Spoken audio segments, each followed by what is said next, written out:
MV Hondius շքերզբոսանավը, որը պետք է ապահովեր հեքիաթային ճամփորդություն Անտարկտիդայից դեպի Աֆրիկա, ապահովեց միայն իսկական մղձավանջ ուղևորների համար։ Պատճառը հանտավիրուսն է։ Այս պահին հաստատվել է վարակման 11 դեպք, որոնցից 3-ը մահվան ելքով։ Իսպանիայի եւ ԱՄՆ-ի իշխանություններն անցել են անվտանգության ուժեղացման միջոցառումների։ Հանտավիրուսն առաջացնում է թոքային սինդրոմ։ Թոքերի ալվեոլները լցվում են հեղուկով եւ մարդը բառացիորեն շնչահեղձ է լինում։ Սկզբնական փուլում վիրուսը դժվար է տարբերել սովորական գրիպից, սակայն հետո շատ արագ է զարգանում։ Այս դեպքում գործ ունենք անդեր տեսակի հետ։ Հիվանդության սկիզբը բավականին անմեղ է ընթանում, սկզբում լինում է քթից արտադրություն, փռշտոց, հազ, թուլություն, մկանացավեր, որին հետագայում կարող են միանալ ստամոքսաղիքային տրակտի նշանները, օրինակ փսխում կամ լուծ։ Այ հիվանդության մոտավորապես 10-րդ օրվանից սկսվում է արդեն ավելի բարդ ընթացքը։ Հանտավիրուսային թոքային սինդրոմ, որը ժամանակ առաջանում է թոքի այտուց եւ բնականաբար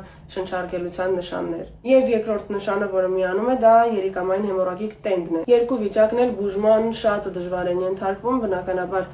այս վիրուսը չենք կարող բուժել հակաբիոտիկով, որովհետև վիրուսների դեպքում հակաբիոտիկները չեն օգնում։ Ուղղակի իրականացվում է կողքից այսպես սիմպտոմատիկ բուժում։ Սա վիրուսի միակ շտամպն է, որը կարող է փոխանցվել մարդուց մարդ, սերտ շփման միջոցով։ Այս է պատճառը, որ Առողջապահության համաշխարհային կազմակերպությունը հատուկ հսկողության տակ է պահում զբոսանավի բոլոր ուղևորներին, որոնք արդեն վերադարձել են իրենց երկրներ։ Սա լուրջ դեպք է, սակայն չենք ակնկալում մեծ համավարակ։ Ռիսկերը բնակչության համար ցածր են, բայց հաշվի առնելով անդեր վիրուսի գաղտնի շրջանը, որը կարող է տևել մինչև 6 շաբաթ, հնարավոր են վարակման նոր դեպքեր։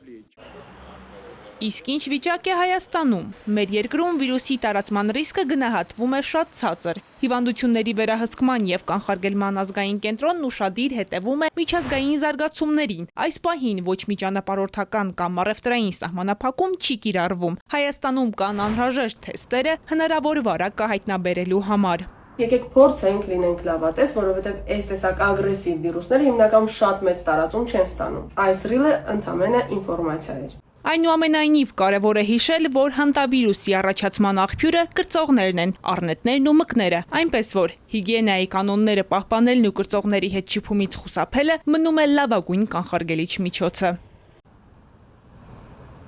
Ալինա Սահակյան, Էպիկենտրոն։